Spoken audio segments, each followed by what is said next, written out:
Today I just want to do a quick show and tell, or share and tell.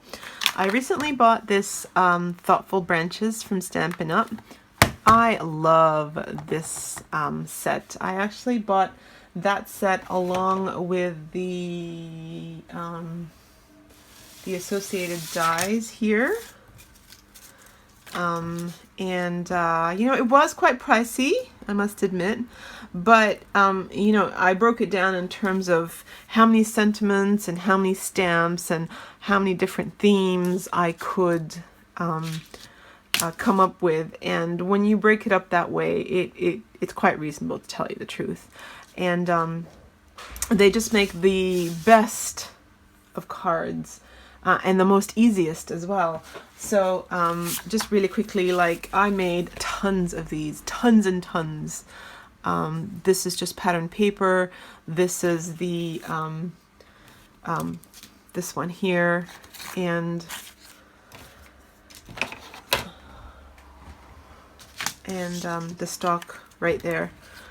So in a matter of minutes, you have a beautiful card. I mean, they just look stunning. I made so many of these and gave away so many of these. This is the only one I have left. So that's beautiful. Here's one more, another one. This one was just on a bit of watercolor paper on the back, just a quick wash. And then, yeah, then again, there again, you've got the hydrangea and just a sentiment that I have. This one is one I saw, you know, I've watched so many videos. Those Stampin' Up demonstrators are pretty amazing. And this is one that either I saw on Pinterest from a demonstrator or I saw on YouTube, and just loved it and reproduced it, and just stunning, stunning. Here's another one. Beautiful. I just love them so much. Here's another one. I think this one I saw on Pinterest. Gorgeous. I've also been trying to use up some of my Project Life cards. As some of you might know, I have tons of them. I don't know what to do with them. And look, you can stamp scenes on them. They're fantastic. There's one, and there's another one. Easy peasy.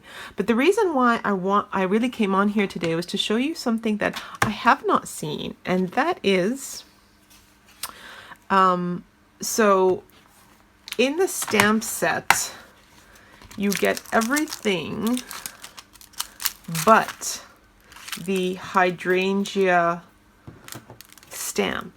So the hydrangea stamp, or the ability to make the hydrangea, comes from this piece, which there is no stamp for in the set. So what do you do when you don't have a stamp, but you have a die cut? Well, you actually make your own stamps. And that's what I did. And that's what this tutorial, well, a quick show and tell is for. So I have a whole lot of this El Cheapo foam from the dollar store. And you know what? They die cut beautifully. They seriously do. They die cut so easily. And so that's what I did. I put that through my Big Shot. I got foamy stamp. So I'm going to go ahead and just do a quick tutorial and show you how I made this beautiful card over here. So as I said earlier, just grab your stem for your hydrangea and run it through your Big Shot to get these die cuts out of foam. Then what I want you to do is put some double-sided tape on the back there and just put it onto your stamping block. Put that off to the side. Now grab a 4 by 5.5, and for this card over here, if you can see the sheen on the back there, that pearlescent sheen, I've put a layer of puffy paint, pearlescent puffy paint on the back there. I dabbed it on. I've got a different video which I'll link you to below in the description box about how I did that. But for the sake of brevity, I'll just skip that pearlescent background and I'll just go straight to what I did next. So I have a script a well-loved and a well-used script background stamp here. And I'm also going to grab my VersaFine Vintage Sepia.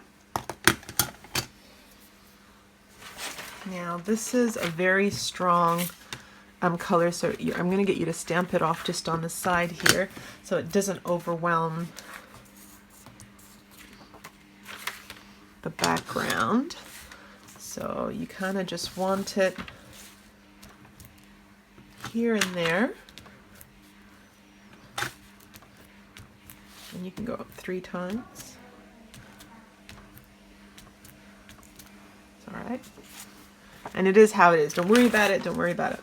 All right, so second thing that I put in the background here is, if you can see those leaves. And I mean, we could choose, we don't have to choose this one if you want. We could choose to do a different one. In this set there is this little leaf, so you know, we can change it up and we can use that one this time. Make a different card. So this color green, and if we just test it out, it's nice. So it won't overwhelm the main focal point. And just putting it here, there, should be using something to protect my crafting surface. Next thing is, I'm going to use the same color that I used here, and that's the Tim Holtz Distressed Ink Mode Lawn.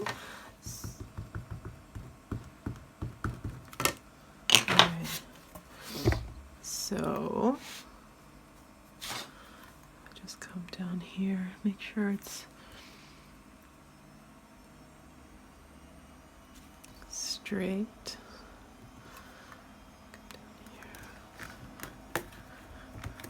Give it a minute to soak in.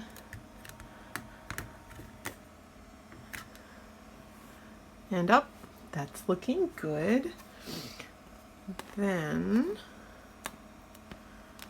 I might very gently pull this off.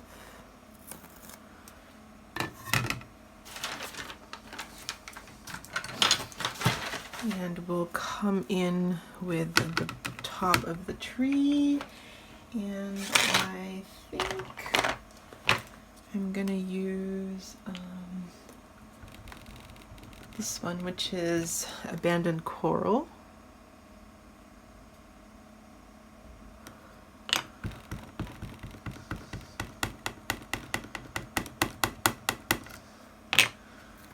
And you just want to position it so that it's sitting nicely.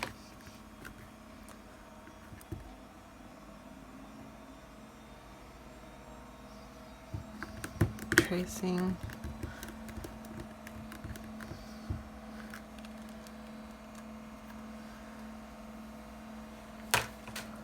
There you go. All right, so after that, what I did was I distressed the edges with just the edge of my scissors. I also then inked the edges. So I might skip the distressing, but I might go ahead and ink the edges. And then after that, I just used a little bit of yarn here around, and then I put my sentiment on. So I'm not going to do that right now. This was just a quick one to show you how I came up with that. I did a couple of colors here, and you can see them, slight differences here. In this one I inked, so I put 2 layers here. I've got the green and then the actual card front on a craft. I inked the edges of the green with green. Here I inked the edges of the green with brown, and I put it on a black one, and so it looks just that little bit different. I matched the thread here to the color of the hydrangea. Here I matched it to the stalk and the green of the back. And one more here is I did it in Wilted Violet, which is my most favorite color. And for this one, I edged the green with green distress ink, and I matched the color of the thread or the twine, the thread, to the color of the flowers. So so yeah, I hope that's given you an idea of what you can do, what you can further do with the stamp set that already you can do so much with. But yeah, I hope it gives you an idea of another possibility of what to do with this amazing stamp set. Thank you so much for joining me.